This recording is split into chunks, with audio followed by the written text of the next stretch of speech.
Hi guys, welcome to today's video. Today we're going to be looking at the top 5 cameras for video and for YouTube under $300.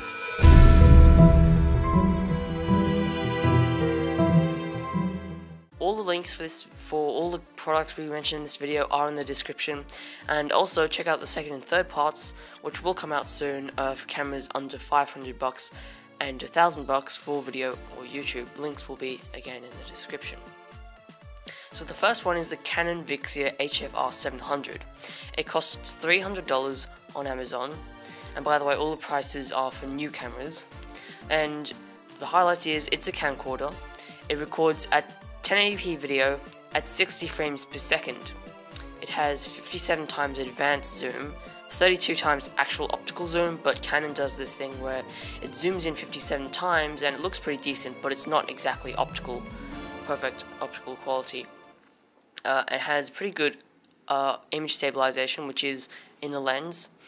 It has 35 megabits per second at 1080p 60, which is okay. And it has what it calls fast movie recording, which is pretty much time-lapse at 1,200 times speed. It's got a flip-out Tony screen, which is great if you want to look at yourself. And the great thing about this camera is that it's got a mic input, which means that you can attach external microphones to this camera and get really good audio, which is one sector where many YouTubers fail, or they don't realize that they need better audio. So the downsides, it's a smaller sensor because it is a camcorder, so you won't get a very shallow depth of field. In other words, you won't get cinematic looking video, you'll get that home video sort of look, and this is with all camcorders. But don't necessarily diss this, it can be quite good and easy to use. The photos are really bad because it's got a 3.28 megapixel sensor, so if you like photography as well, don't buy this. You've got a microphone input, but you've got no hot shoe to attach the mic to, so you're probably going to have to get a lapel mic or something that you clip onto your shirt. The design looks old, and you can see it looks really weird as the battery just sticks out the back. It might be quite useful and easy to put the battery in that way, but it looks weird, and it's very light, which can be a good thing or a bad thing. Probably good because it's got an image stabilizer anyway. So anyway, the second camera is the SONY HDRCX405. It's a handycam in the handycam lineup, so again, it is a camcorder, and it's much cheaper than the Canon Vixia. It's $228 US on Amazon with a 32GB micro SD card kit with a mini tripod, some lens cleaner things, and we can see it right here. It's got micro SD card, this SD card reader, bag, memory card, wallet, I don't even know, but again, it's a camcorder. It records 1080p 60 just like the Canon Vixia. It's a lot cheaper than the Canon Vixia, and it's got very nice it's just got very nice specs as well, so it's great value. It's got 30 times optical zoom and 60 times clear image zoom, so sort of similar to the way Canon does it. It's got the flippy screen, which is really nice. A lot better photos than the Canon. It's got 9.2 megapixel photos, and it's got a higher bit rate at than the Canon, which means that you get cleaner looking video, and you don't get those, you know how YouTube compresses stuff? Yeah, you don't get that compression, or as much of it. And it records in MP4 and AVC HD, so you can do a dual record thing, which is sort of silly, but yeah, that's good. It's got a Zeiss lens, and the lens is really good. The video quality you get out of this is really amazing. It's got an excellent optical image stabilizer, and it's got good design and ergonomics. It's easy to use. The downsides, again, it's a camcorder. You get a smaller sensor, so you get that home video sort of look. Everything's in focus. There's no mic input, which is one of the reasons why it's such a letdown, because this camera is really good in pretty much every other aspect. But the built-in audio is actually pretty good with this. So don't expect fantastic marvelous photos, but they are okay. Sorry about this plane, I don't know whether you can hear it, but yeah, I'm sorry about that plane. The accessories that come with the camera, like that SD card reader and the tripod, it's just a mini table tripod, but they said to not be the best. And another downside is it only takes micro SD cards rather than the bigger ones, so rather than the normal ones, which means they're more expensive, they're harder to find, and generally they have slower bit rates of recording compared to the larger, faster ones. So the next camera is actually a mirrorless camera. It's the OLYMPUS PEN E-PL6. It's pricey at $299 on Amazon with a 14 to 42mm lens, but it is a mirrorless camera. So I was going to actually talk about this, except it would take ages. So pretty much, mirrorless cameras, you can change the lenses, and it's not a DSLR because it doesn't have like the mirror and the optical viewfinder, but it's got a big sensor like a DSLR. In fact, this camera has a micro four thirds sensor, which means you get better low light performance, you get a shallow depth of field, meaning that everything that's not in focus is actually out of focus rather than being in focus as well, and you get improved dynamic range. It just looks a lot nicer. This camera's sensor is 8 times bigger than most ordinary cameras and 16 times as big as the camcorders that we mentioned previously, so you get really nice videos and photos. So just to show you, this is what the camera looks like. It's not as big as a DSLR, but it's got the same big sensor as some DSLRs. And as you can see here, the shot on the right is something you'd find with a camcorder. It's something where everything's in focus and the stuff on the left is out of focus except for the subject, which means you can sort of focus on the subject and it looks much more nice and cinematic. So just to show you that the green box is the Olympus's size, the small camcorder is the brown box, and the compact cameras, like a lot of compact cameras you find nowadays, is the yellow box. And by the way, the smartphone sensor size is about the brown one.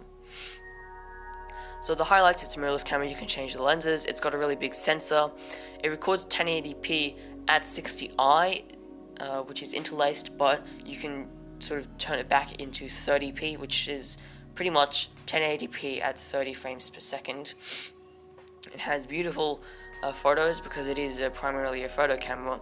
It has 3-axis in-body image stabilization because it's an Olympus camera, and they all have that pretty much. Time-lapse functionality as well. It has 35 AF points, which is pretty good, and there is a newer model as well which has more points and everything, but this camera has a flip LCD as well, so you can view yourself. I know this is a deal breaker for a lot of YouTubers. Sorry about my cold, it's pretty cold today. So, the video is interlaced, that's the downside. I don't want to go through it at the moment, but it's pretty much where you see those lines, those horizontal lines going across your screen, but that's okay. I mean, you won't get as good video quality as some other cameras, but you'll get the nice cinematic depth of field. It's pretty expensive, and you probably want to buy more lenses for this, because the kit lens isn't the best, and it gets really expensive down the road once you get more stuff. It's really complicated to use, so if you just want to point the camera at your face and hit the record button and have really good video, this probably isn't the camera for you. And it's got no mic input either. So the next camera is another mirrorless camera. It's the Samsung NX3000. It costs $299 on Amazon with a 20 to 50mm lens. Again, it's mirrorless, and this has an even bigger sensor than the Olympus camera, so it's got really nice shallow depth of field, as you can see in that photo on the flip LCD. Yes, this has a flip LCD as well, but it records 1080p video at 30 frames per second in MP4 format with the H.264 codec, which is widely used. Again, the photos you'll get out of this thing are brilliant. 20 megapixel photos. It looks amazing. The actual design looks amazing, and again, you have the flip-up 3-inch LCD display, which you can use for selfies or, you know, taking video of yourself. And it comes with Lightroom 5. I don't know how interested you'll be in that, but Lightroom 5 is an older Adobe photography application that you can use to edit your photos. The downsides, it's got no mic input. Again, you've got a steep learning curve because it is a mirrorless camera. It's expensive, and you know, once you buy more lenses, it gets even more and more and more and more expensive. And Samsung cameras are sort of dying out. They sort of just started, and they're also sort of dying out now. So the lenses and accessories aren't the best, and if you buy this camera now, you may not be able to get lenses, especially long term down the line. If you want to use the lenses again, you may not be able to use the same cameras. So the last, actually we've got two here for the final one. I know it's a bit of a cheat, but the Canon POWERSHOT SX700, which is $295, and the Canon POWERSHOT SX600, which is $176. So the difference is they're the same model, but they're just older version. The 600 is older and cheaper. The 600 you can see on the top here, and the 700 on the bottom. So they're both compact, small, and easy to use. The SX600 takes 1080p video at 30 frames per second. Gotta admit, it's not the best video, but the SX700 takes 1080p video at 60 frames per second, and it is pretty good video on the SX700. But be mindful that the SX600 is very old and very cheap, so you are getting pretty okay video for the price. The SX700 has more zoom than the SX600. They both have a compact camera sensor, so you won't get the nice shallow depth of field and cinematic look you get with those mirrorless cameras, but for this price you can't really complain. The SX600 is pretty cheap, and they both have optical image stabilizers, and they have really good photos compared to the camcorders with the similar size sensors. So the downsides, none of them have mic inputs. There's not too much manual control. You can just point and shoot this, but you know, again, you can't go ham on these. You know, the video from the SX600 isn't the best. The sensors aren't the best, but they're okay. It's been said that they have flimsy design, bad low light performance because the aperture, and they just have bad low light performance pretty much. I don't want to go into this too much. I don't want to make this really long, but they don't have any flip screens either, so that's going to be a deal breaker for you as well, and the audio isn't the best.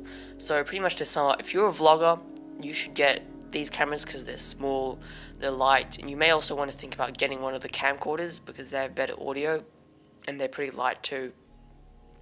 For narrative filmmakers, I'd recommend the two mirrorless cameras and maybe the Canon Vixia because it has that mic input. For beauty work, you know, makeup tutorials and that, I recommend those two mirrorless cameras, although you are going to get a steep learning curve. So if you don't want to, you know, play around with your camera settings all that much, I would actually recommend going for one of the camcorders. And if you're just sitting in front of a camera doing tech reviews, tutorials, that sort of thing, get one of the camcorders. They're easy to use, they provide great video quality.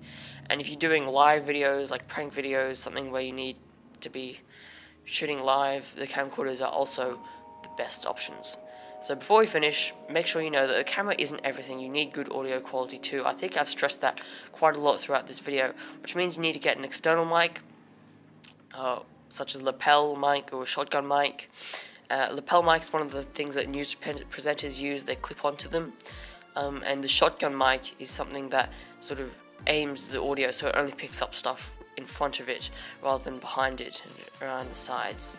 So if you do beauty tutorials or sit down videos where you just sit down in front of the camera, you may want to invest in some lighting gear as well, and you can always use the phone you have to film your videos. I know the iPhone SE that came out is pretty good value and it has a 4K camera, so you know, there are a lot of phones like that nowadays. So thank you guys for watching. Also check out the second and third parts to this video series about cameras for $500 and for $1,000. If you like this video, subscribe, like, comment down below for more videos you want to see, and I'll see you guys later. Bye.